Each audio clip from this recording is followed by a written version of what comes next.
Hello guys good morning. हाम्रो आजको दिन चाहिँ यस्तो छ, चिसो मौसम। तपाईँहरू सन्चै सुबिस्तै हुनुहुन्छ होला होइन। मेरो नानीहरू चाहिँ सुतिरहेको छ। यो चाहिँ मेरो भाइ हो, यो चाहिँ मेरो छोरी हो होइन। अन्त उनीहरू सुतिरहेको छ। अन्त यस्तो चिसो छ नि त आज। अन्त मैले सोचेँ मोमो बनाउँछु केटाकेटी सुतेको बेलामा भने चाहिँ भेज मोमो बनाउँदैछु। यो चाहिँ केमा देखाएँ तपाईँलाई, यो चाहिँ मैदा होइन। अन्त म चाहिँ अब बनाउँदैछु, हेर्नुहोस् होला होइन। त्यस्तो बनाउँदा आउँदैन, अलिअलि।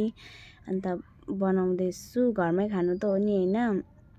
अन्त म चाहिँ बनाउनुतर्फ लागेँ, बनाउँदैछु होइन। अन्त हेर्नुहोस् होला, म तपाईँलाई देखाउँछु कस्तो हुन्छ मोमो चाहिँ। यस्तो भएको छ हो, त्यस्तो त बनाउनु आउँदैन, म तपाईँलाई अगाडि भनिसकेँ। अन्त यस्तो भएको छ होइन। अन्त त्यहाँदेखि लास्टमा चाहिँ यस्तो भएको छ। म खाएको भिडियो चाहिँ तपाईँलाई नेक्स्ट भिडियोमा देखाउँछु। सबै लाइक गरिदिनुहोस् होला।